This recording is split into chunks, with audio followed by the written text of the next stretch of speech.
hot July in St. Petersburg. A poorly dressed man furtively comes out of his tiny apartment on the last floor, trying not to run into the landlady, whom he owes. This young man is Rodion Raskolnikov, a former university student. Looking very conspirational and having a strange plan in mind which he hesitates to accomplish, Rodion heads towards the house of an old pawnbroker, Alona Ivanovna. While having a conversation with the old woman, he carefully examines the apartment, still thinking of the plan. But upon leaving, feels contempt for himself, and, having decided that all his weird ideas are nonsense, walks into a tavern. There, an unfamiliar drunken ragged man strikes a conversation with him. He turns out to be an official by the name of Semyon Marmeladov. Marmeladov tells the young man how he drinks away his family's money, leaving them all in such poverty that his eldest daughter, Sonya, had to take the yellow ticket, become a prostitute, to provide for her stepmother and 3 children. The usually unsociable Raskolnikov accompanies the man to his house, where his consumptive wife, Katerina Ivanovna, furiously attacks the drunk. Raskolnikov leaves them a ruble even though he himself has barely anything to live on. The next day, Nastasya, the maid, comes to Raskolnikov's room, feeds him out of pity for his pecuniary problems, and explains that the landlady is threatening to report him to the police about the non-payment. She also hands over a letter from Rodion's mother in the province. The letter talks of his sister Dunya, who got a job as a governess in the household of the Svidrigaylovs, and there Mr. Svidrigaylov attempted to seduce the girl and begged her to go abroad with him. This conversation was heard by the man's wife, Marfa Petrovna, who, thinking it was Dunya seducing her husband, told so to the whole county. Dunya then wrote a letter explaining her innocence, which was also confirmed by the house servants. Upon receiving this message, Marfa Petrovna, with even greater zeal than before, went to all the houses all over again talking of the mistake she made. Dunya's honest name was returned, and soon the court advisor Petrovich Luzhin wooed her. According to the mother, he is a kind and very businesslike man, but seems a little harsh. He claimed he liked Dunya partly because she comes from a poor family. The wedding is already being prepared, and the mother wrote that she, Dunya, and Luzhin will be arriving to St. Petersburg shortly. Raskolnikov decides that he's peremptorily against this marriage. Luzhin seems to him a stupid and rude person. Besides, he believes that Dunya wants to marry him in order to save the family from poverty. He realizes once again how terribly he needs money, and his plan comes to mind once again. He runs out into the streets and suddenly sees a drunken, very young girl whom he saves from the harassment of an unknown bypasser, and gives the policeman 20 kopecks for his help. Later, Raskolnikov reproaches himself for wasting the money. Rodion does not know where to go and decides to visit an old friend from the university, Razumihin. Maybe he could help him find a job. But the terrible plan comes to mind once again, and Raskolnikov, overpowered by it, falls down unconscious. He has a dream that he, still a boy, stands beside his father watching a man beat his poor exhausted horse to death. Raskolnikov wakes up in horror, thinking that he would not dare to kill her because it's low and disgusting. He walks out into the streets and there accidentally overhears a conversation of Lizaveta, the sister of the old pawnbroker, with the street vendors. She tells them that she will come over at 7 o'clock this evening. Raskolnikov understands that this is his chance, and there will be no better opportunity to carry out his plan. Rodion recalls a conversation he had once heard at the pub. 2 men were talking of Alona Ivanovna and came to the conclusion that the world would only become a better place if she died, but neither of them would dare to kill her. He returns home and sleeps till Nastasya wakes him. It is almost 7 and Raskolnikov begins to get ready. He steals an axe from the yard worker and hides it in a specially made loop in his coat. Then he sets off towards the pawnbroker's house.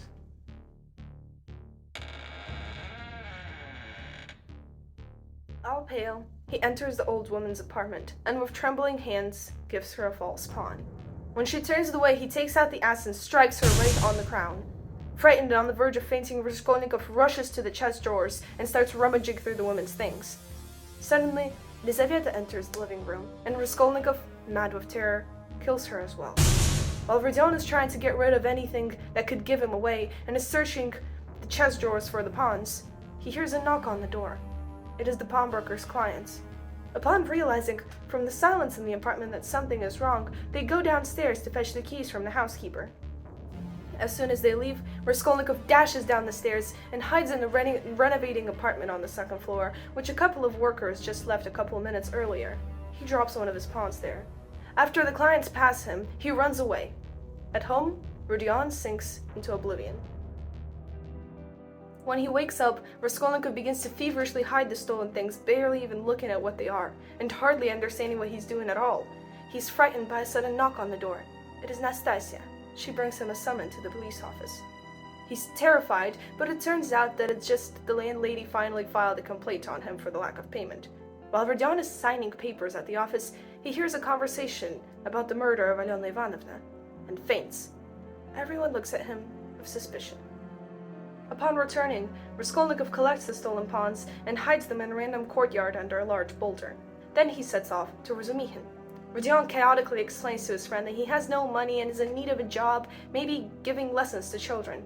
But then he suddenly changes his mind, claims he needs no job, and attempts to leave. Razumihin tries to persuade him to stay, but having heard a load of undeserved insults from his friend, quits trying. The young man returns home and goes to sleep again.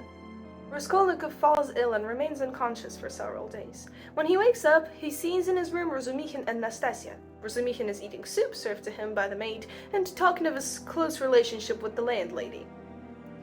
A man enters the room and announces that he has brought Raskolnikov 35 rubles from his mother.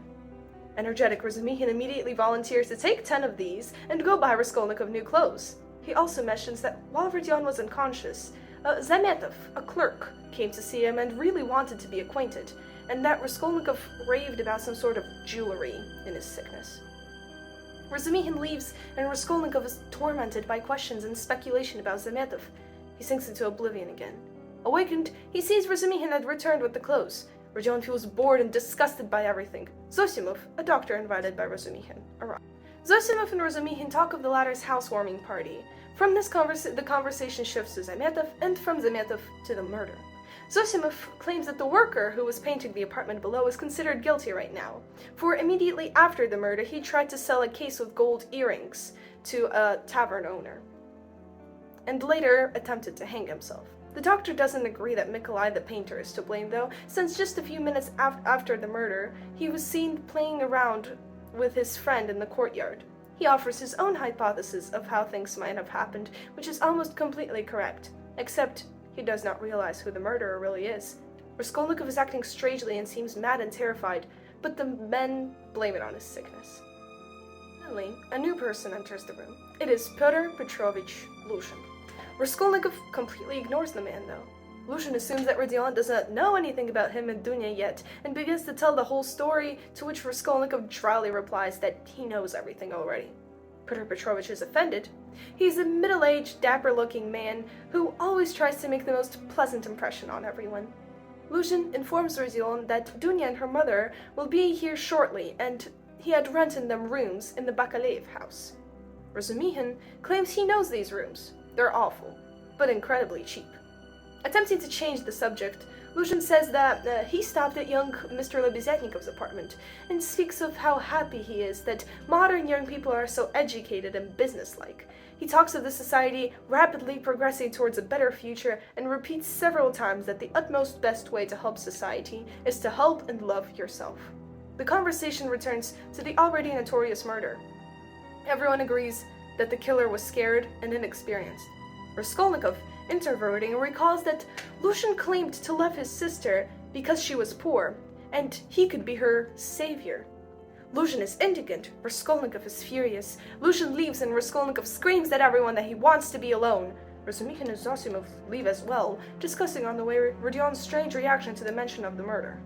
Raskolnikov falls asleep once again.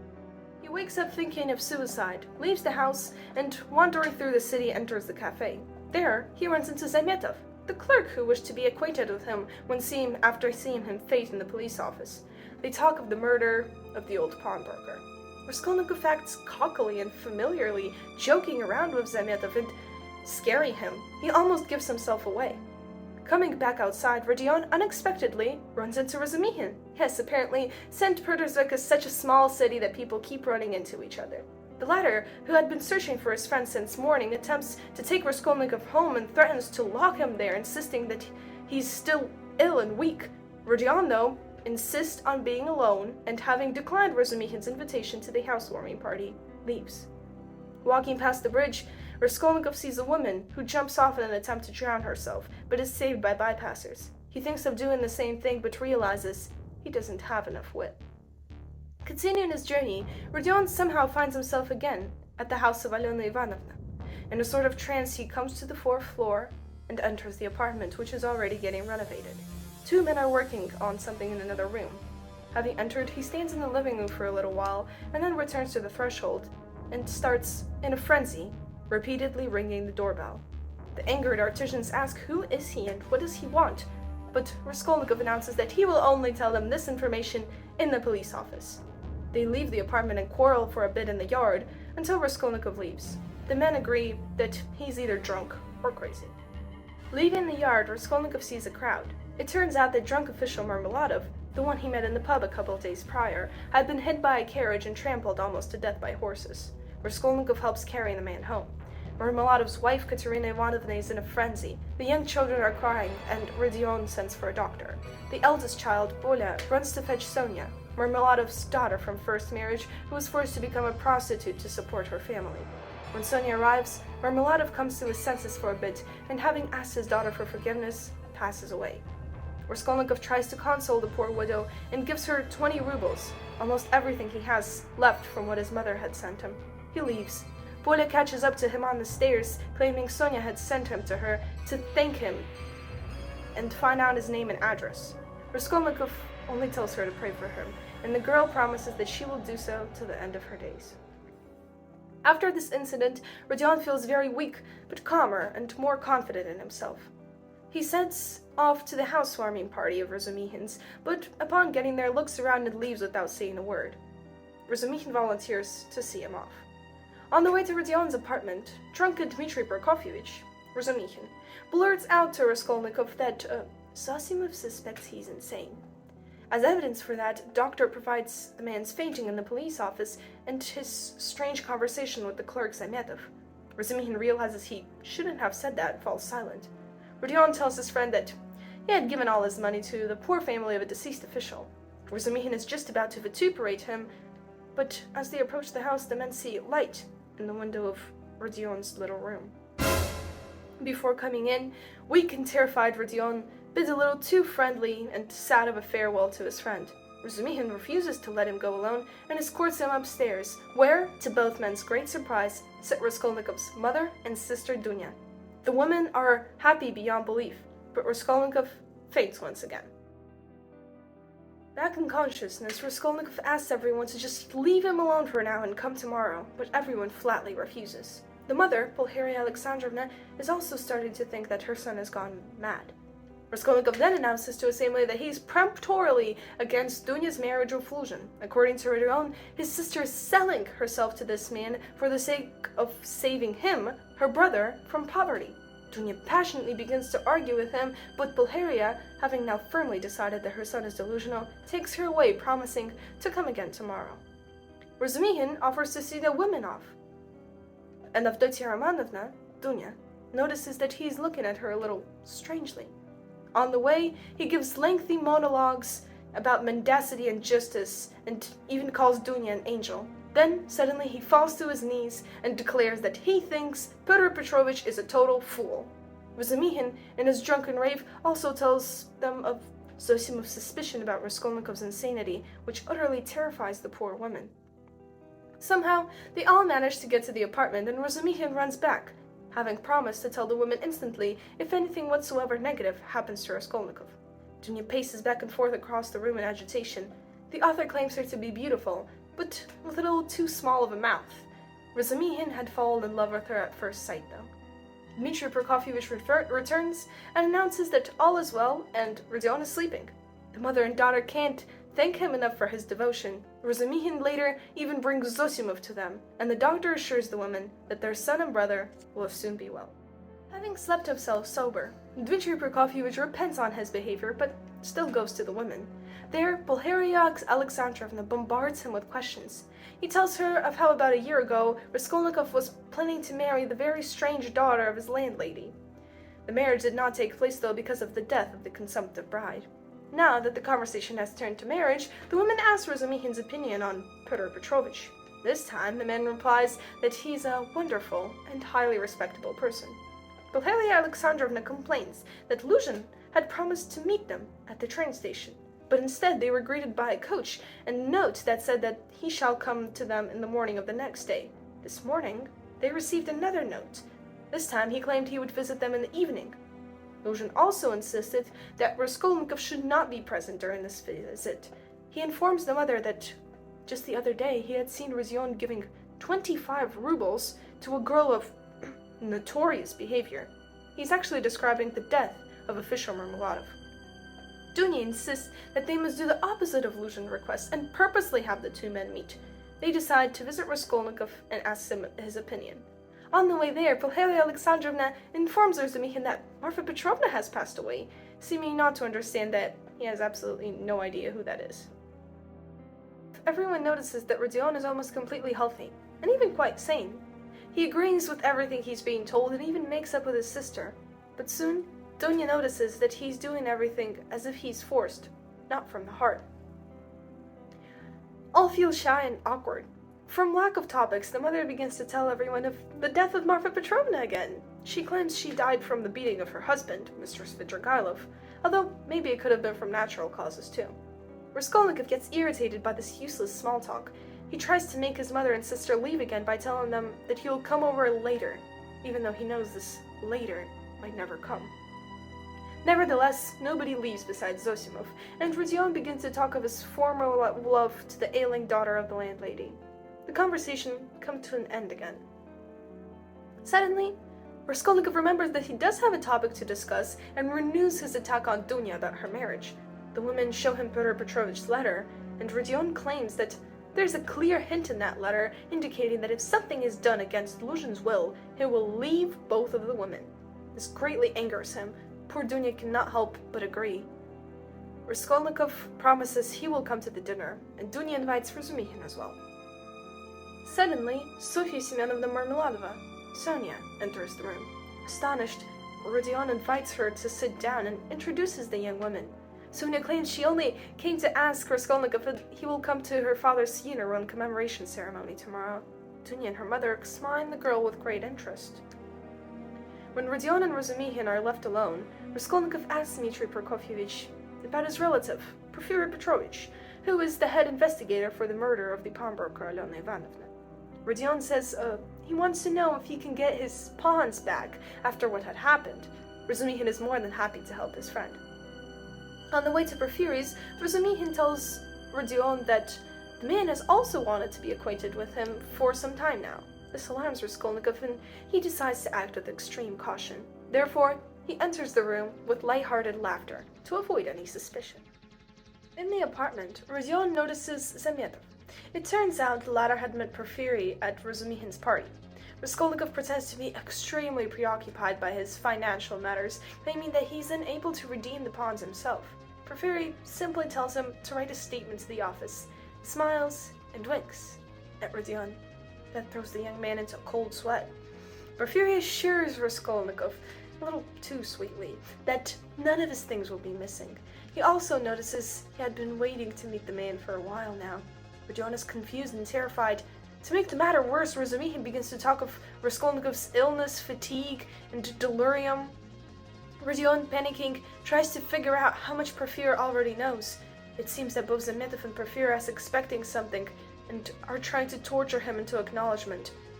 He regrets coming to the investigator at all. Razumihin expatiates about how at yesterday's party they had philosophized about the nature of crime. In his opinion, those who claim that crimes are only committed for social reasons do not recognize that each man has a soul. Then the conversation shifts to Porfiry Petrovich himself, who, according to Razumihin, always enjoys fooling around with everyone. Porfiry giggles and agrees and tells Raskolnikov that one day he shall fool him too. He also reminds Rodion of a recently published article on crime that the young man had written for the newspaper some months prior. There, Raskolnikov describes the state of a criminal's mind during a crime and also hints that there are such extraordinary people in this world which have the right to commit torts. Raskolnikov, staggered by Porfiry's knowledge, explains that some of the greatest discoveries and events could not have happened without the act of getting rid of the people who interfered with them. Napoleon's conquests, for instance. Therefore, if a person realizes that his deed is of greatest importance to humanity, he has the right to ill-treat and even kill for the sake of the greater good. But those sorts of people are extremely rare. Porfiry, in the same mocking tone, suggests that it must be a big problem when a mistake is made and an ordinary person imagines himself in the wrong place. Razumihin is surprised by the sudden intense turn of the conversation. Rodion gets ready to leave. Before they depart, Porfiry casually asks Raskolnikov whether he himself considers himself to be extraordinary. He asks if he would have dared to kill a human for the sake of the greater good. Irritated, Rodion replies, "Yes, very possibly." As they stand by the door, Porfiry tells the man how the pawnbroker's case is getting along. So far, everyone has blamed Nikolai, the worker, but Porfiry believes they are wrong. Trying to catch Raskolnikov, the man asks if he had seen workers on the second floor the day he had come. Knowing that they were only there on the day of the murder, Rodion, however, understands and successfully bypasses his trap. Leave Porfiry, Razumihin cannot stop talking of the awful impudence with which the investigator is suspecting Rodion in the murder. Raskolnikov, playing alone, also acts indignant. They disperse. Razumihin sets off to Dunya and her mother, while Rodion goes home. He's in cold sweat again and searches his room for any evidence once again. After none is found, he begins to calm down, but suddenly hears a knock on his door. In the threshold stands an unfamiliar man. The visitor examines Raskolnikov carefully and silently leaves. Rodion runs after him, and only when they get on the street, the man suddenly turns around and utters but one word: murder. Raskolnikov returns home and ponders about whether he actually is as extraordinary as he thought himself to be. He realizes he has no wish to do things for the general happiness of humanity, but to live in his own pleasure. He understands that he cannot persuade other people to believe in the righteousness of his deed, because he was not able to even convince himself he did the right thing. He falls asleep and dreams of murdering the old woman again. He strikes her with an axe, but she laughs in response. Rodion wakes up and sees a stranger in the door. He pretends to be asleep while watching the man. The stranger comes in, sits down, and Raskolnikov, giving up on his game, also sits up on the couch. The man introduces himself as Arkady Ivanovich Svidrigaylov. Svidrigaylov explains that he had come to Raskolnikov in hope that he will help him see Avdotya Romanovna, the young man's sister. To this he receives a sharp refusal. Arkady Ivanovich assures Rodion that he had always meant only the best for Dunya, but Raskolnikov says that Svidrigaylov is just a disgusting person, and is, in addition to that, suspected in the murder of his own wife. Arkady Ivanovich claims Marfa Petrovna died of natural causes, though. Svidrigaylov indulges in a narrative of his past, and Rodion, surprisingly, finds it quite interesting. In his early years, Arkady Ivanovich was a card sharper, and was put in prison for debt. Marfa Petrovna, an older and richer woman, paid his debts and basically married him to herself. Here, Svidrigaylov tells Rodion that his wife's ghost had become to come at him at night after her death. The ghost always talks about all sorts of trifles and nonsense. Arkady Ivanovich proposes the idea of the existence of parallel worlds. Raskolnikov begins to think that Svidrigaylov is insane. Arkady Ivanovich asks Rodion to convince his sister not to marry Luzhin, for she will never be happy with him. He also announces his intention to give the young woman 10,000 rubles. This infuriates Raskolnikov, who thinks this proposal is unheard of impudence, and refuses to inform Dunya of it. Svidrigaylov leaves, assuring Rodion once again that he has no selfish desires, and telling the man, by the by, that Marfa Petrovna had herself bequeathed Dunya 3,000 rubles before her death. Razumihin and Raskolnikov set off to dinner with Dunya and Pulcheria Alexandrovna, where the men are supposed to see Luzhin. Rodion briefly tells his friend of Svidrigaylov's visit and explains that Dunya should be protected from him. Razumihin agrees. He had recently gone to Porfiry, trying to convince the man in Raskolnikov's innocence, but having been met with sarcasm and disbelief, decided that there is no need to bother, because Raskolnikov would be acquitted anyway.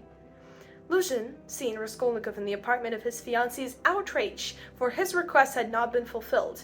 He formally questions the women on their journey. He also tells everyone that Svidrigaylov has a round to St. Petersburg. Luzhin recalls an awful old story of Svidrigaylov's affair with a young girl. Dunya asks not to talk of that man, but here, Raskolnikov gets into the conversation, announcing that he had just talked to Arkady Ivanovich, who told him that Marfa Petrovna had bequeathed Dunya 3,000 rubles before her death. He adds that he also learned something else, but he will explain that later, without witnesses. Luzhin is indignant. He tells Dunya that her love and respect for her brother must be much greater than for him if she is going to allow such things to happen. This offends the girl.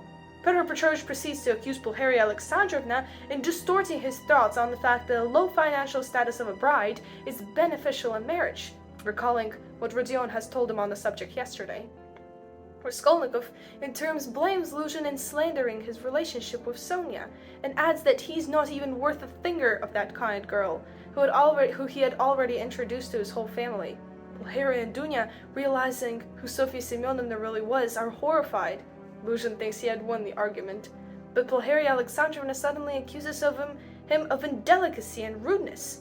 Luzhin, angered beyond belief, blurts out that she's only saying so because she now has Marfa Petrovna's money to support her and her daughter. Dunya is offended and asks him to leave. Petrovich walks out the door, blaming Raskolnikov for all his troubles, but still hoping that the matter is fixable. Luzhin is annoyed that he had lost his status as the savior. He had never imagined such a denouement. He dreamed of a wife who would be grateful for him for his good deeds for her whole life. Dunya was perfect for this, and now all his hopes had collapsed. At home, Dunya, Razumihin, and Pulcheria are so glad they had been spared of Luzhin, even though in the morning it seemed to them like the most terrible misfortune. Raskolnikov dryly summarizes his conversation with Svidrigaylov, and everyone agrees that Dunya should stay away from him. Razumihin convinces the woman not to go back to the province. He proposes to use the inherited 3,000 to open a publishing business, and paints an idyllic picture of how everyone will live, learn, and work together in harmony. Dunya is delighted. Raskolnikov is getting ready to leave and asks his family not to look for him. He bequeaths to Razumihin, who ran after him into the hallway, the care for his mother and sister. They stand in silence for a bit, and it suddenly hits Razumihin. He seems to realize who the murderer is. Rodion leaves, and Dmitri Prokofyevich returns to calm the terrified woman. Raskolnikov goes straight to Sonya Marmeladova. He comes into her apartment unceremoniously, although he sees that she is frightened of him. Sonya lives in a large but ugly room, with hardly any furniture. Raskolnikov announces that he has come for the first and last time and has something very important to tell the woman. But they get distracted and talk of Sonya's neighbors and of her late father. Rodion shares with Sonya what Marmeladov has told him about their family, and especially of her stepmother, Katerina Ivanovna. Sonya unexpectedly begins to assure Rodion in her love for her stepmother, who is now almost mad with grief. Sonya repents that she had often treated the woman cruelly, bringing her into tears. Raskolnikov is fascinated by the girl's heart. It also turns out that Sonya had known the old pawnbroker's sister, Lizaveta, and was even close with her. Raskolnikov suggests it would have been better if Katerina Ivanovna died, although he's unsure what would happen to the children then. For some reason, he feels the need to frighten the poor girl, explaining what will happen to the family now if she falls ill or dies. He proposes that Pola, the girl's younger sister, will end up the same way as her, having grown up. Sonya cries out that God would not allow that to happen, but Raskolnikov doubts his existence. Suddenly, Rodion throws himself on his knees in front of the girl, exclaims that he is now bowing to her, as a symbol to all human suffering. He tells Sonya what he had told Luzhin of her a couple hours prior. She objects to this, claiming she's a sinner, but Rodion explains that she's rather a sufferer. He says she's a sinner not because of what she does, but because she destroyed and betrayed herself instead of choosing death. Sonya tries to explain herself, saying that someone had to take care of the children. Raskolnikov understands that Sonya had thought of suicide before, but her love for her family was much too strong. And yet, he's still surprised how Sonya, with her pious character, had managed to do what she does for such a long time and not go mad. In his mind, Rodion concludes that she now has three paths: a mental asylum, a ditch by the road, or going entirely headfirst into debauchery. Raskolnikov asks why Sonya trusts God so much, what has he done for her, and when the girl exclaims that he's not worthy to know such things, he begins to think that Sonya is a holy fool. Rodion sees a Bible on Sonya's bed. The girl says it's not hers, but Lizaveta's, her friend who was killed with an axe. Raskolnikov is nearly fainting, but he asks Sonya to read of Lazarus rising from the dead. She reads in an unsteady, trembling voice. She reads of how Lazarus died, and everyone wept. When Jesus came to Martha and Maria, they told him that if he was there, their brother would have still been alive. And so, Jesus promised that their brother will rise from the dead on the last day, on Sunday. Sonya gets excited, approaching the part with the greatest miracle of time, hoping it will melt Rodion's heart and make him believe. She reads that Lazarus had already been in the tomb for 4 days, but Jesus came to the cave where he lay and exclaimed, "Come out, Lazarus!" And the deceased came out. And all that saw that miracle at the moment came to believe in Jesus. The instant Sonya finishes, Raskolnikov abruptly announces that he had come to her for business. He wants to run away with her. Now it's Sonya's turn to think him a madman. He cries that both of them are cursed because they had both destroyed lives. Sonya her own, and he... So that means they must go the same way. He wants to help mothers and children, but for that he needs freedom and power. Sonya is terrified, and Raskolnikov hastily leaves her, adding that he shall come again tomorrow and tell her who killed Lizaveta. Next to Sonya's room there is another, which the girl had considered uninhabited. But recently someone had moved into it, and now that someone stood by the door for the whole duration of Rodion's visit and listened to the conversation with great interest. This someone was no other than Arkady Ivanovich Svidrigaylov. The next morning, Raskolnikov sets off to Porfiry Petrovich's office. He is not let in for a long time, and that surprises Rodion because he thought the man would be extremely interested in seeing him. Finally, he walks into the office and hands the investigator a paper he wrote regarding the returning of the pawns. Porfiry accepts the paper and acts as always friendly and familiarly, but he does not give Rodion his hand. This and some other strange tone in his voice and behavior alarm Raskolnikov. Rodion recalls to Porfiry that a couple of days prior, the latter had asked him to come over for interrogation on the matter of the pawnbroker's murder, and wants to complete that immediately to get it over with. But Porfiry retorts that they have time, and talks of random subjects like his snuff box, for example. Then Porfiry suddenly adds that it is a good technique for investigators to get the subject talking on extraneous topics. With that, he winks at Raskolnikov, laughing. Rodion also laughs, but then abruptly cuts himself off with obvious negligence. He thinks both of them had made a mistake here. Porfiry is mocking him too openly, and he himself is just... Suddenly, Raskolnikov realizes that Porfiry was mocking him yesterday too, and he just fell right for his bait. Rodion gets aggravated and says that he's late to a funeral and is overall tired of these stupid suspicions. He even fell ill because of them. Raskolnikov wants Porfiry to ask him everything he wants to know, simply and directly, without this torture. The investigator tries to calm the young man. He proceeds to chat about the St. Petersburg society, about hemorrhoids, and the general artistry of the investigator must have at his job, and other completely unrelated subjects. He claims that, in general, a strict form is unnecessary when leading an investigation. For instance, there's no point in imprisoning a suspect. If he, Porfiry, arrests the suspected criminal, he will save him from the pangs of consciousness. It is much more effective to let him live his own life, but influence him psychologically. And then the person will succumb to the suffering and acknowledge the deed himself. Raskolnikov is once again on the verge of fainting, but the more Porfiry talks, the surer he gets that the man has no actual evidence against him and is simply counting on Rodion's illness and bad nerve to get a confession out of him. Meanwhile, Porfiry, as if assuming that Raskolnikov did not believe in his theory, gives an example. A man may be very skilled at lying, but could at one point, for instance, faint somewhere. Maybe that could have been from bad air, but still that's very suspicious. Then this good liar will start turning pale and sickly and will stick around everywhere trying to find somehow the information about how the case is going. Why? Because of the fear of uncertainty, of course. Raskolnikov laughs nervously at this example. Then he suddenly stops and, almost in rage, yells at Porfiry that if he wants to arrest him, then he should do so, but he will not allow himself to be mocked so cruelly. The investigator tries to calm him. Porfiry tries to convince Raskolnikov that everything the man has been doing for a while now, he's been doing in rave, and it is pure nonsense, but Rodion vehemently denies that. Porfiry then announces that if Raskolnikov really was involved in something, he would have been all for the proposal that he was in rave. But since he's denying that, that proves he has nothing to do with anything. This completely confuses the young man. Then it turns out that Porfiry knows about Raskolnikov's trip to the pawnbroker's house and of his ringing of the doorbell.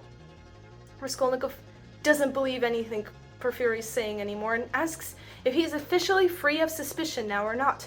Porfiry returns slyly inquires why Rodion is so aggravated if nothing at all has been done to him yet. And when Rodion replies that he simply just can't take it anymore, He says, can't take what? Uncertainty? And smirks. Raskolnikov wants to leave, but the investigator stops him, claiming that he has a little surprise for him. Rodion, now completely distraught, shouts that Porfiry is taunting and torturing him, trying to make him give himself away, but that Raskolnikov actually gives himself away. He demands to see facts and evidence against himself. Suddenly, the men hear footsteps behind the door, and then something neither Raskolnikov nor Porfiry himself could have expected occurs. A voice from behind the door announces that they had brought the prisoner Nikolai. Porfiry is flabbergasted, and it is obvious that he wasn't expecting that. Nikolai enters, falls to his knees, and confesses that he had killed the old pawnbroker and her sister. Porfiry, stunned, interrogates the man and concludes he's not speaking with his own words. The investigator politely asks Rodion to leave. By this time, Raskolnikov had already recovered from the shock and even jokes around with Porfiry a little. The latter asks him to come again later. Having returned home, Rodion calms down a bit and thinks of how little time he has until Nikolai's lie will be exposed. Something needs to be done by that. He shudders at the thought of how much he had already told Porfiry and tries again to guess how much actual evidence the man has against him. He again comes to the conclusion that Porfiry really has none. Raskolnikov sets off to Marmeladov's commemoration ceremony, but in the doorway runs into a stranger who had called him a murderer. The mysterious man apologizes for mistaking Rodion for someone else. He explains that he was at the house the evening Raskolnikov came to the pawnbroker's and rang the doorbell in a frenzy. Everyone thought Raskolnikov was drunk, but the man suspected him. Now, after Nikolai's confession, he asks for forgiveness. Rodion is amazed how all of yesterday's terror is so simply explained, and decides that his conversation with Porfiry are similar to this. They're simple mystifications. It turns out that the stranger was also the very surprise that Porfiry was talking about. The man claims Porfiry was very interested in this visit of Raskolnikov's to the notorious house. Rodion asks what happened to Nikolai after he left, but the man knows nothing. Petrovich Lushin wakes up fairly recovered from yesterday's shock and resentment. Looking at himself in the mirror, he notices a sarcastic smile on the face of Andrei Semeonovich Lebezetnikov, whom he despises. Lushin lives with Andrei Semeonovich because the latter is his former pupil. Yesterday, he had in his indignance told the man everything of his troubles with Dunya. Petrovich attempts to return the furniture he had purchased for his future home with Avdotya Romanovna, but things don't go too well.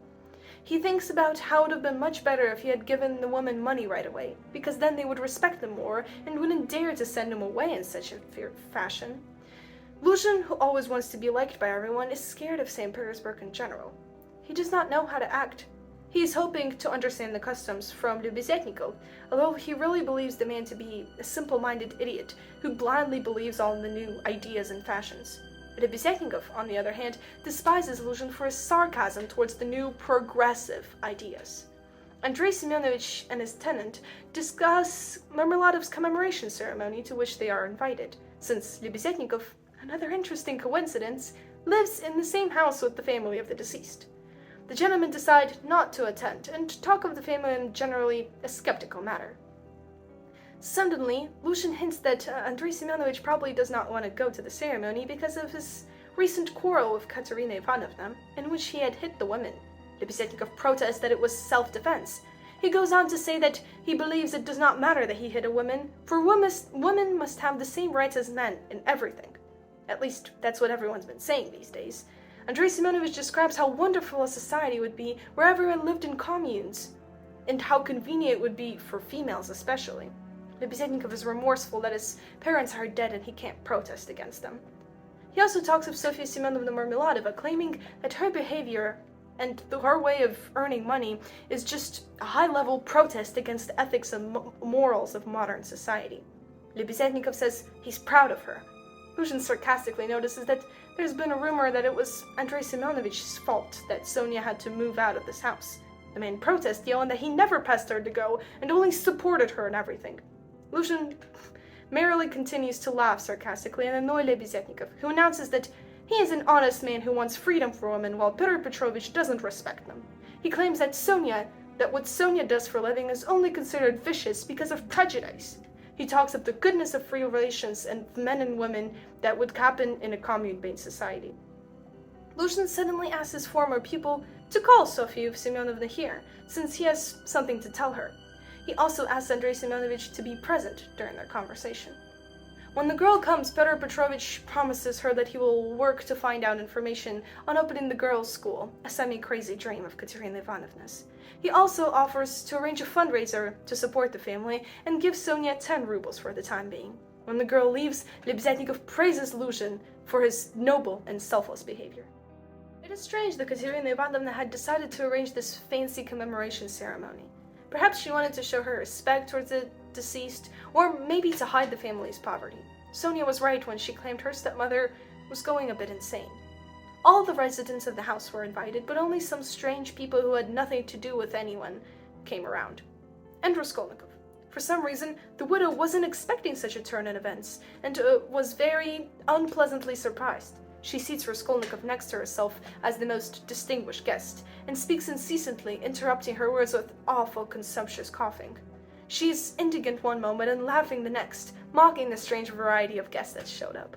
Sonya comes to tell the woman of Luzhin's noble deed, and Katerina Ivanovna noticed that she had always respected that man as a great person. She claims that he did the right thing not coming because he would have probably felt uncomfortable surrounded by such unusual company. The German house owner, Amalia Ivanovna, who had helped a lot with the food and preparation, is offended by Katerina's arrogant behavior towards her.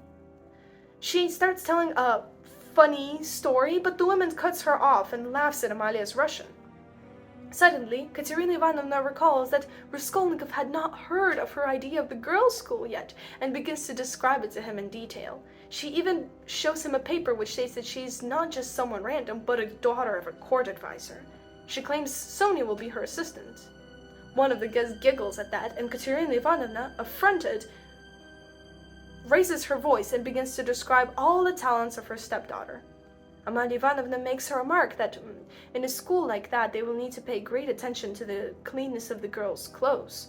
But Katerina cuts her off, saying that she's talking nonsense. At this, Amalia's patience snaps, and she stands up to leave, yelling that now she understands why all the respected ladies avoid Katerina's company. They argue back and forth for some time, and Amalia gets so aggravated, she screams for the family to get out of her house immediately. Suddenly, Petrovich Luzhin enters the room, and Katerina Ivanovna rushes straight to him. The woman begs Luzhin to protect her from Amalia Ivanovna, but he dryly pushes her away and announces that he wants to speak to Sonya. Andrei Semyonovich Lebezhetnikov also enters the room and, confused, stops in the doorway. Unexpectedly for everyone, Petrovich claims that after Sonya's visit, a 100-ruble bill had disappeared from his desk. He urges the girl to return the money, otherwise he will have to report her. Frightened, Sonya insists that she does not know anything. He reproaches the girl for dishonesty. Sonya repeats that she is innocent and can only return Luzhin the 10 rubles he had openly given her. At this, Katerina Ivanovna gets involved. She yells at Luzhin and calls him names, and, wanting to prove her stepdaughter's innocence, starts going through the girl's pockets. And then, to everyone's great surprise, a 100-ruble bill falls out of one of them. Crying, Sonya embraces her stepmom, assuring that she never took anything, and regardless of the abundance of evidence, Katerina Ivanovna believes her. Luzhin tries to calm them down with an air of contemptuous dignity. He asks Sonya why she wouldn't confess, but suddenly everyone hears the voice of Andrei Semeonovich Lebezhetnikov, who announces that what Luzhin did is low and vile. Petrovich turns pale and looks uncomfortable. Lebezhetnikov claims he saw Luzhin slip the banknote into Sonya's pocket before she left. Katerina Ivanovna rushes to Andrei Semyonovich, calling him her savior. Luzhin is irritated beyond belief and angrily inquires why he would engage in such baseness. Lebezhetnikov replies in turn that he does not know himself and that he is only stating the fact. Lebezhetnikov did not say anything when he saw the deed only because he thought it was an act of charity. Petrovich screams that Andrei Ivanovich is slandering him because he's not a socialist. Here, Raskolnikov joins the conversation. Rodion tells everyone the whole backstory of Luzhin's relationship with his sister, Avdotya Romanovna, and proposes that Petrovich has done all this to show Sonya in bad light and convince his mother and sister that he, Rodion, associates with awful and dishonest people. He also infers that Luzhin wanted to take personal revenge on him, knowing how dear Sonya is to him. Lebezhetnikov confirms that Petrovich was very concerned whether Raskolnikov will be at the ceremony or not. Luzhin realizes that he has been caught, but does not show it. Instead, he walks out the door yelling at everyone for covering up a criminal case. Once he leaves, Amalia Ivanovna screams for the Marmeladovs to get out of her house immediately, and the almost insane Katerina Ivanovna runs out into the street to seek justice. Sonya has already left. Raskolnikov sets off to her apartment. Raskolnikov is feverishly trying to decide whether to tell the girl who Lizaveta's murderer was. He comes to the girl and she, upon hearing that Katerina Ivanovna ran into the street, wants to go after her stepmother, but Rodion stops her. Unexpectedly, he asks the girl if she had a choice of who should die, her family or Luzhin, who would she choose? Sonya notices that she thought he would ask her that, but replies that it is a useless question, for such things are not in her power, but only in God's. She asks Rodion to stop torturing her, and the young man sees love in her eyes. His hatred disappears immediately. He tells the girl he had come to ask for forgiveness, but he can't utter anything else and feels ashamed of that. Sonya takes pity of him. Finally, having gathered strength, he announces that he knows who killed Lizaveta. The girl doesn't believe him. Rodion tells her all of the details of the murder, and looking into Sonya's eyes, tells her to guess who it was. It suddenly seems to him that the terror in Sonya's face when the realization hits is the same as the one in Lizaveta's on the day of the murder. Sonya is awfully frightened, but to Rodion's surprise, instead of screaming, she abruptly throws herself on his neck and hugs him tightly. Sonya condoles with him, repeating she will never leave Rodion and will follow him to Siberia when he's sent into exile, and will share all the hardship of penal labor. Rodion, in turn, coldly replies that he's not planning on going to Siberia at all, or to give himself away, and that scares the girl once again. She asks why he did such a thing, but Raskolnikov answers vaguely and strangely. Sonya, assuming he killed because of poverty, can't understand how one would kill for money but take nothing. Rodion agrees that he did an awfully stupid thing, but notices that it was not at all for poverty and need, and if it was, he would have been rather calmer now. He begs Sonya to stay with him no matter what, but does not want to tell her anything else because he feels bad for tormenting the poor girl and opening up to her. He does not understand how she could possibly love him, but Sonya does not give up so easily, and insists on him explaining why he did it. Raskolnikov claims he just wanted to be Napoleon. He was thinking whether Napoleon would kill a nasty, useless old woman if his future and career depended on that, and came to the conclusion that Bonaparte would have done so without a second thought. Therefore, he decided to try it out for himself, to test his strength.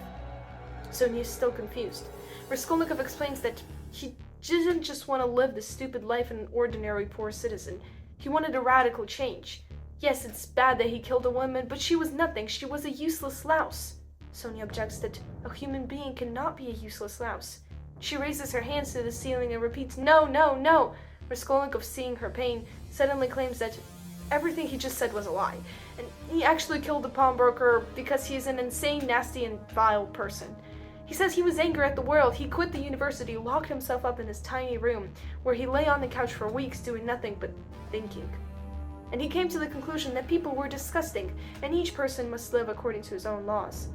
He now says he killed because he wanted to prove to himself that he had the wit to dare to eliminate at least some evil from this world. Sonya cries that God will punish him for not believing in him, and Rodion agrees that it was like the devil had pushed him to do all this. He keeps going, coming to a summary of his reasons. He claims that he killed to see if one useless person was a louse to him, on his way to the greater good, like it was to Napoleon. Now he sees that he had failed, and he claims he knew he would fail from the start because he had hesitated for so long. He wanted to find out whether he was a trembling creature or whether he had a right. Now Raskolnikov realizes that it wasn't the old pawnbroker that he killed. He had killed himself. Sonya insists that Raskolnikov needs to beg God for forgiveness and repent in his deed publicly, kissing the ground. But Rodion objects, saying that he will never denounce himself to such disgusting and dishonest people as policemen. Sonya says that he will be tormented by his conscience, but he firmly stands his ground. The girl promises to give Raskolnikov her cross before he goes to confess, claiming she will go to suffer with him. Suddenly, they are interrupted by a knock. At the thresholds stands Andrei Semeonovich, Lebezhetnikov. Libizhetnikov explains that Katerina Ivanovna had completely lost her mind. She had gone to some general asking for help but got kicked out, and so she had taken the kids one into the street and announced that she will now wander the city beating into a basin and earn money that way. Sonya immediately runs to her stepmother. Raskolnikov returns home, feeling terribly lonely. He wonders if doing penal labor would have been better. Suddenly, his sister enters. She claims she knows from Razumihin that Raskolnikov is being persecuted for wrongful suspicion. She says she doesn't blame him for his behavior, for she would have felt the same in his place. Having added that her life is his full disposal, she gets up to leave. Raskolnikov bids his sister goodbye and notices that Razumihin is a wonderful person who's capable of true love. They walk outside and disperse. Rodion meanders aimlessly for some time until he runs into Libizhetnikov again. The latter cries that Katerina Ivanovna had fulfilled her plan and is now walking around the city beating into a frying pan and making her children dance. Sonya is in a frenzy. They find the woman beating her children, forcing them to dance and sing. She is already surrounded by a crowd. Sonya tries to calm her stepmother, but she is relentless, screaming that she will not deteriorate Sonya's life anymore and will feed the children herself. Katerina makes the children sing French songs so that everyone knows that they are well educated and will take pity of them. At last, a policeman shows up and tries to stop the terrible masquerade, but the children, frightened, run away from him. Katerina chases after them, but then falls and starts bleeding. She's taken to Sonya's, where after severe pain and wild delirium, she finally passes away. When Raskolnikov leaves the room, he's approached by Svidrigaylov, who, as we know, by some cosmic irony is Sonya's neighbor. Arkady Ivanovich claims he will take care of the children because their deceased mother deserves respect, for she wasn't a louse, like the old pawnbroker. Raskolnikov realizes that Svidrigaylov has heard everything. A strange time comes for Raskolnikov. He tries not to think of his terrible position, is often in a state of semi-oblivion, and worries a lot about Svidrigaylov, whom he had seen several more times when coming to Sonya's to organize Katerina's funeral. He knows they need to have a conversation and come to a steady agreement. Svidrigaylov had offered to have this conversation last time they met. Rodion constantly feels like he's being watched. He wishes that someone would start accusing him of something so he could defend himself, and there will be no more of this agonizing expectation. One morning, Razumihin comes to him and says that his mother had fallen ill. After waiting for him for a while in his room with no results, she had concluded that he does not care for her and is instead doing something with Sonya, whom she considers his secret lover. Rodion suddenly predicts that Razumihin is going to become a drunkard, and tells him that Dunya's visit the other day, and how he told her that he's a wonderful and loving person. Raskolnikov claims Dunya is in love with him. Delighted, Razumihin tells Rodion of this unpleasant letter received by Avdotya Romanovna, but realizing he shouldn't have mentioned it, says nothing more on the topic. He has decided that his friend is a political conspirator who's preparing for a risky venture. Before leaving, Dmitri Prokofyevich casually mentions that the case with the pawnbroker had been solved, and Nikolai is really the killer. Going down the stairs, Razumihin feels ashamed of the terrible suspicion he had on Raskolnikov a few days prior, and he's happy that Nikolai had finally confessed. Left alone, Raskolnikov wonders why Porfiry decided to trick Razumihin if Rodion saw himself that the investigators saw the innocence of the worker right away. He understands that Porfiry has a plan, but for now he decides to start with negotiating with Svidrigaylov and leave Porfiry for later. He gets up to leave, but suddenly, in the door, runs into Porfiry Petrovich himself. Raskolnikov invites the man in with surprising cordiality.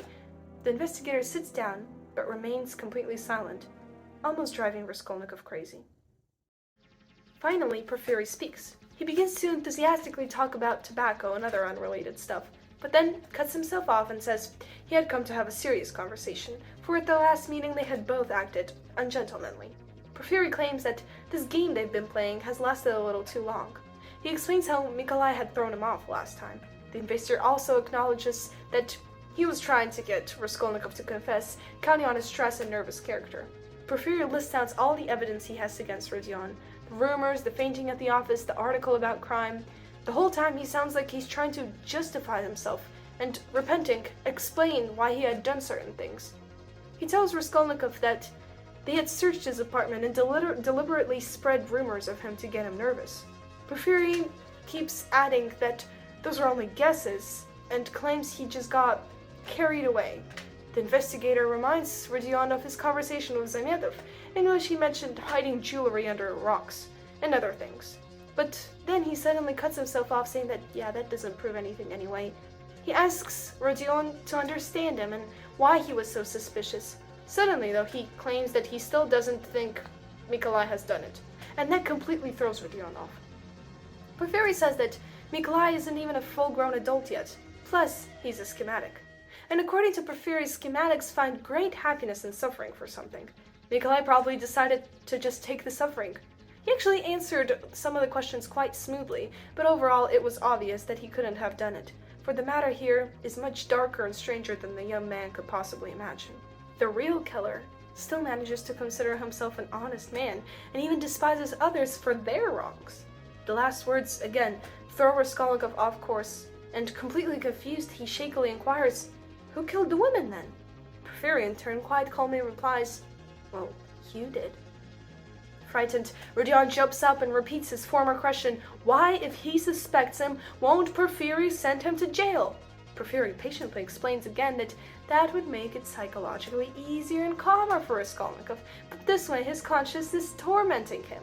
He claims he had come to show Rodion that he's no monster, but rather a very kind person, who intends to help him. He asks Raskolnikov to confess to the police in order to alleviate his plight. By and by, the investigator also notices that he has this little fact against Raskolnikov, but he won't say what it is. Porfiry explains to stubborn Rodion all the advantages of confessing to everything himself. After a few more minutes of exhortations, Porfiry announces that he will arrest Raskolnikov in 2 days, for he's sure the young man won't run away. He has no theory anymore, and it will therefore bring no harm if he walks around for a couple more hours. Porfiry gets up to leave. Raskolnikov repeats to the man that he did not confess to anything. The investigator agrees and only notices that in the next 2 days Raskolnikov will decide to kill himself. It would be nice if he would leave a note and preferably mention the rock and the stolen jewelry in it. After this, the man wishes Rodion all the best and sets off. Raskolnikov, having waited until he's out of sight, also leaves the house. Rodion is hurrying to fight Svidrigaylov. He's tormented by one thought. Did the man tell Porfiry everything or not? Raskolnikov is also scared that Arkady Ivanovich will use his knowledge of his secret to blackmail him and carry out his obscure and scary plan against Dunya. Rodion recalls the mysterious, unsettling letter received by his sister. All of a sudden, he realizes that he doesn't know where he's going. Rodion is ready to turn back when, to his horror, he notices Svidrigaylov's face in the window of a nearby tavern. Arkady wants to hide, but seeing that Raskolnikov had caught sight of him, calls him over. Svidrigaylov seems to be a regular guest at the tavern. Raskolnikov notices the oddity of their meeting. Arkady suggests it's a miracle, and having received a negative answer from Rodion, claims he really likes the young man because he's not afraid to have his own opinion. Svidrigaylov also explains that he has assigned this address to Rodion on their last meeting, and he probably came here mechanically, without thinking. Raskolnikov looks so pale and sickly that Arkady sighs that he's giving himself away a little too much. Rodion announces that he doesn't want to speak of himself, but is rather interested why Svidrigaylov attempted to hide when he saw him. And Arkady asks in turn why Raskolnikov pretended to be asleep when he entered the room a couple of days ago. Rodion asks why Arkady called him in the first place, noticing that if he will do anything to his sister, he will kill him. Svidrigaylov repeats that he has no particular goals and just called Raskolnikov over because he seems to be a very fascinating being and the brother of a rather interesting young woman. Overall, Arkady explains that he came to St. Petersburg for the women. After all, debauchery is also a kind of occupation, although sometimes a rather painful one, like everything that goes over the limit of normal. Without an occupation, a person may just as well shoot himself. Raskolnikov asks whether Svidrigaylov would have been able to shoot himself, but the latter objects with visible disgust and irritation that he's too scared of death. Raskolnikov laughs at him, suggested that he has lost all his moral strength in debauchery, but Svidrigaylov laughs in return at the fact that Raskolnikov is giving him a lesson on moral strength and ethics. Having the full impression that Arkady Ivanovich is nothing more but a vulgar and insignificant villain, Rodion gets up to leave, but Svidrigaylov stops him, offering to tell him a story of how once Avdotya Romanovna had saved him. Svidrigaylov says that back when he lived in the province, he signed a sort of contract with his wife, Marfa Petrovna, whom he married only because she paid off his debts. The contract stated that he was allowed to flirt with the slave girls, for which he promised he will never get a permanent mistress and will always remain her husband. And then Avdotya Romanovna, whom Marfa Petrovna loved very much, appeared in the household. The young woman soon became aware of the vulgar rumors about Arkady. Raskolnikov recalls hearing something about the raping of a young girl and the murder of a house slave, but Svidrigaylov impatiently waves his hand at that. Arkady assumes that Dunya, having learned about his relationships with the girls, wanted to put him on the true path, so she approached him herself, and he in turn couldn't miss an opportunity like that. Svidrigaylov laments that Dunya wasn't born in difficult times where she could suffer for the greater good, because it seems to bring the greatest pleasure to her. Arkady talks of the benefits of flattery, but proceeds to note that it had no effect on Avdotya Romanovna, and there was a big scandal. Trying to make peace, and at the same time nearly mad with passion for the young woman, Arkady offered Dunya all the goods in the world and promised to take her away with him to St. Petersburg. This narrative completely convinces Raskolnikov that Svidrigaylov has vile intentions regarding Dunya. He tells him that, but Arkady, although seeming a little worried by this suspicion, claims he wants nothing of that sort, and even has already planned a wedding with this poor 16-year-old girl. She had promised to be the most faithful wives, only to deserve his respect. Svidrigaylov also speaks of his acquaintance with another, a 13-year-old girl, and adds that he generally really likes children. Raskolnikov is evidently disgusted by this, but Arkady asks not to use the usual standards on virtue on such a sinner as him. He finds Rodion's disgust amusing and offers to tell him more about his adventures another time. They walk out of the tavern, and Svidrigaylov, saying that they must part, walks away. Raskolnikov follows Arkady. The latter notices that and threatens to call the police on him. Then he cools down a bit and comes back to this affectionate tone of his, with which he says that right now he will go home and then ride over to the islands. He chatters about the orphanage he had found for Katerina Ivanovna's children, how he had helped Sonya. Raskolnikov unexpectedly reminds Svidrigaylov how he had shamelessly eavesdropped on his and Sonya's conversation. Arkady claims he's very amused by Rodion's virtuous theory by which it is okay to kill, but unacceptable to eavesdrop. Svidrigaylov walks into the house, walks out and sits into a carriage, and Raskolnikov, realizing that his suspicions are just not justified, leaves. Little does he know that the second he turns around, the carriage stops, and Arkady gets off. Svidrigaylov has assigned a meeting with Dunya. When they meet, Dunya refuses to go to his house, as Arkady proposes, and wants him to explain everything on the street. Svidrigaylov objects that he has called her for a matter that is not to be talked of on the street. Plus, he wants Sofya Semyonovna to tell her some of the details. Dunya finally agrees and says she's not scared of anything. When they come, Sonya is still not home. Now, the woman announces that this matter that Svidrigaylov is hinting at in his letter is a terrible lie, but Arkady assures her he himself heard Raskolnikov speak of the murder. The man describes Rodion's theory and the reasons for the murder in details to terrify Avdotya Romanovna, who can't understand any of it. Dunya does not believe her brother capable of something like that. Svidrigaylov in turn starts philosophizing about how Russians often complete actions which lead to results big and wide as the Russian land. The problem, though, comes when they're doing it without being geniuses. To Dunya's plea, or rather demand, to speak to Sonya, he replies that she will not be back till late evening, and the young woman understands that he had lied to her from the start. She, almost in a frenzy, wants to run to her brother, but realizes that Arkady had locked the door. He himself is also in great agitation. He tells Avdotya Romanovna about his connections and the things he could do to save Rodion, but declares that for him to use them, she must love him. The girl screams in horror that this is assault, but Arkady warns her that all the possible measures were taken, and there is no one in the house to help her. He agrees that what he's doing really is assault, but claims that afterward he knows she won't tell anyone about it, because that would mean betraying her brother. He cries he's ready to do anything for her, and will be her slave for the rest of his life, only if she loves him. Dunya, having understood that he's determined to fulfill his plan, takes out a revolver, God knows from where. She announces that she took it from the house of Marfa Petrovna, who he, the villain, had poisoned. Arkady denies murder in his life and reminds Avdotya how fond she was of him back in the province, but Dunya screamed that she had always hated him. Svidrigaylov then sits down on the sofa in front of her and quietly says, "Shoot." After a few seconds of gathering strength, Dunya pulls the trigger, and the bullet passes by the man's head, slightly scratching his temple. She shoots again, but there is a misfire. Arkady calmly offers her to reload. The girl throws down the revolver and goes back to pleading him to let her out.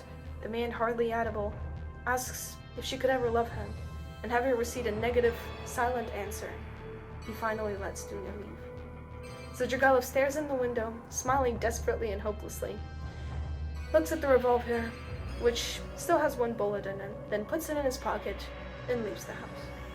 All evening, Arkady meanders the slums, buys everyone drinks but does not take a drop of alcohol himself.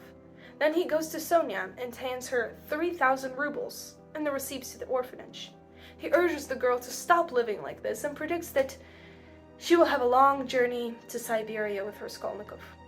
Before leaving, he tells the young woman he is off to America. After Sonya, Svidrigaylov goes to his fiancée. It is late and he wakes up the whole family and, under the strange pretext of an emergency but not long-term departure, hands them 15,000 rubles. Having completed this business, Arkady goes to the bridge. He stands there for a while looking at the cold waters of Neva, but then leaves and ends up at some random shabby hotel where he rents a dirty old room. He sits in it for a long time thinking about how he hates water, how now's a perfect time for ghosts, and what a tough rogue Raskolnikov is. He suddenly sees Dunya's face so clearly in front of him that his heart compresses. He lies in semi-oblivion and has a vision of a garden on a beautiful sunny day. In this garden stands a coffin, and in it is a 14-year-old girl over whom prayers are not read, for she had taken her own life. She had killed herself because of the terrible insult afflicted upon her. Svidrigaylov jumps up, thinking how he should just find a wet bush to hit with his shoulder when he falls, so that the water would spray up. He goes to the owner to pay for the room, but walking through the hallway he suddenly notices a little ragged girl of about 5. Arkady carefully picks her up, scolding himself for wasting time, takes her to the room and lays her on the bed. But as he looks at her, it seems to him that the girl is not sleeping, but looking impudently into his eyes, smiling slyly and depravedly. Svidrigaylov is horrified and wants to hit her, but then he wakes up. Having realized he had slept for the best time to complete his plan, Arkady quickly leaves the hotel and soon finds himself in a random strange alley with a lone gendarme. Svidrigaylov announces to the gendarme that he's going to America, to faraway lands, and that despite the cries of the terrified man, puts the revolver to his head and pulls the trigger. The same day, Raskolnikov comes to the apartment of his mother and sister. Dunya is not home. Pulcheria, on the other hand, greets him with tears, explaining that she now understands that he's been so gloomy lately because he has been thinking new thoughts. And she apologizes for boring him this whole time with her presence. She promises not to ask anything from him now. The mother predicts a great future for Rodion, tells him not to worry about her, and reproaches Dunya for disappearing somewhere again. Rodion abruptly cuts her off. He suddenly begins assuring Pulcheria of his love and devotion. The mother, confused by this affectivity, asks if he's leaving somewhere and has come to say goodbye. Raskolnikov, for some reason, agrees to that, hastily bids farewell to his sobbing mother, and leaves, promising to come once more before his departure. Rodion finds Dunya sitting in his tiny room. She had waited for him or Sonya for a while before, terrified that he will commit suicide before she finds him. Raskolnikov claims he has been thinking of jumping into Neva, but then decided that if he wanted to consider him strong, he had to not be afraid of shame. He's too proud to flee from shame. Rodion feels that she knows everything now and says that he will confess later today. Avdotya hugs him, and she cries tears of happiness, repeating that with this repenting, he is washing off the sin of his crime. But suddenly, it seems that Raskolnikov comes to his senses. He yells that he has done no crime, for he spilled just as much blood as everyone else, and the only reason people are reproaching him for this is because this blood spilling was not as aesthetically beautiful like it is in besieged cities, for example. Rodion sees tears in his sister's eyes and feels ashamed of torturing her so much. He asks Dunya to leave him alone for now and promises he will be good and honest till the end of his life. Brother and sister go into the streets and part. Raskolnikov thinks of how much easier life would be if nobody loved him, and he loved no one. He does not want to believe that after 20 years of exile in Siberia, he will bow before these nasty, stupid people and repent for his sin before them. He does not understand why he should live for the sake of such a denouement, but he's still ready to do it. Raskolnikov comes to Sonya. The girl had also been waiting for him since morning in terrible fear that he would kill himself. When Rodion walks in, she screams with joy. The man announces that he had come for the cross she had promised him. He complains to the girl that he knows he had been acting like an absolute swine, but can't do anything about it. Sonya puts her cypress cross on him and keeps an iron one for herself. The iron one was given to her by Lizaveta. Rodion suddenly realizes that she wants to go with him. He yells for her not to follow him and runs out without even a goodbye. Raskolnikov considers quitting again, but still walks to the police office. He tries to understand why he had gone to Sonya. To see her terror and pain? To really get the cross? The thought of him loving her flashes in his head, but he drives it away. Rodion walks out into the crossroads and remembers that when he and Sonya were reading the Bible, she had told him he must publicly repent and kiss the earth.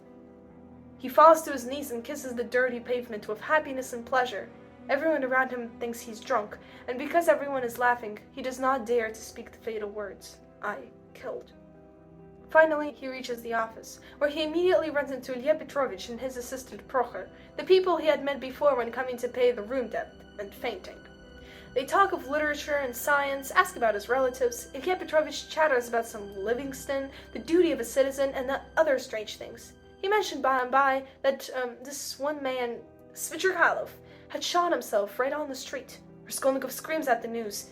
He gathers his strength and, surprisingly, says it's time for him to go. He leaves the office, but having gotten to the door, sees Sonya's terrified face by the gate. He comes back, approaches Ilya Petrovich, but can't say anything comprehensible. They seat him, offer him water, but Rodion pushes the glass aside and says slowly but firmly, "It was I who killed the old pawnbroker and her sister Lizaveta with an axe and robbed them." Everyone in the office comes to listen to Raskolnikov repeat his testimony. Siberia. Amidst it stands a prison. There sits in exile already for 9 months Rodion Raskolnikov. The investigation on his case went quickly, for he himself explained everything in detail. The only thing that really confused the judge was that he did not know neither what nor how much he had stolen. At first, they thought he was lying, but then came the conclusion that that was the result of the temporary insanity. Unfortunately for the defenders, Rodion himself made no contribution to justify himself, but kept repeating that he had killed because of poverty and cowardice. The verdict in the end turned out more merciful than expected because of his voluntary surrender, no attempts of justifying himself, his distressed situation, and finally documents found by Razumihin about how Raskolnikov provided for his family and sick father, and how once he saved children from a burning house. He was sentenced to only 8 years of penal labor in Siberia. Pulcheria Alexandrovna had fallen ill at the very beginning of the court process, even though she knew nothing about it. Dunya and Razumihin invented an entire story about Rodion's business trip, but strange as it may seem, the mother hardly asked about it, and if she did, it was clear that she did not believe them and suspected something awful. At departure, Dunya and Dmitri Prokofyevich swore to Raskolnikov that they will meet again. Razumihin even came up with a plan to move to Siberia and start a business there. When saying goodbye to Sonya, who has decided to follow him, Rodion was, for some reason, very dry and cold. 2 months after this, Dunya and Razumihin get married and continue planning to move to Siberia. Pulcheria, on the other hand, went completely mad. She started talking of Rodion to people on the street, and after 9 months, suddenly claimed that he will be coming home today, and started cleaning the house. Evening of the same day, she got a 5 fever and died in the night. Sonya, who was the couple's only source of correspondence with Raskolnikov, hid the news of his mother's death from him for a while, but when she did tell him, it seemed to make no impression. Sonya writes to Dunya Dmitri that Rodion is completely indifferent to everything, and always asks her not to care for him, for it annoys him. He becomes paler and quieter every day. Finally, one day, Sonya writes that Raskolnikov is seriously ill and was put in the hospital. During his illness, Raskolnikov has a dream that there is an awful plague coming to Europe from Asia. When people get infected, they go crazy, but believe themselves to be the smartest people on earth. They cannot agree on anything and blindly kill each other. The only ones who can save everyone are a small group of chosen ones. When he wakes up from his delirium, he sees Sonya by the window and his heart compresses for some reason. Soon he's let go from the hospital, but learns from others that Sonya is ill. Rodion is awfully worried, but soon gets a note from the girl who writes that she's okay and is only a mild cold. From this note, his heart starts beating almost violently. Once he was sent to work on the riverbank, but at one point the boss leaves and Rodion just sits on the bank, staring at the wide mirror of the water. Unexpectedly, Sonya comes over and sits beside him. All this time, Raskolnikov had treated her with contempt and often went silent every time she visited, but this time he felt like something picked him up and threw him to her feet. He cries and hugs her, and they both understand that Rodion has been resurrected by love. That night, he put the Bible under his pillow. When he was coming here, he was scared that Sonya would force him to read it, but now he had asked for the book himself. Sonya is so happy she falls ill again. They just have 7 years of this left. Only 7 years. But here begins a new story, about which much can be written. Our story, though, is now over.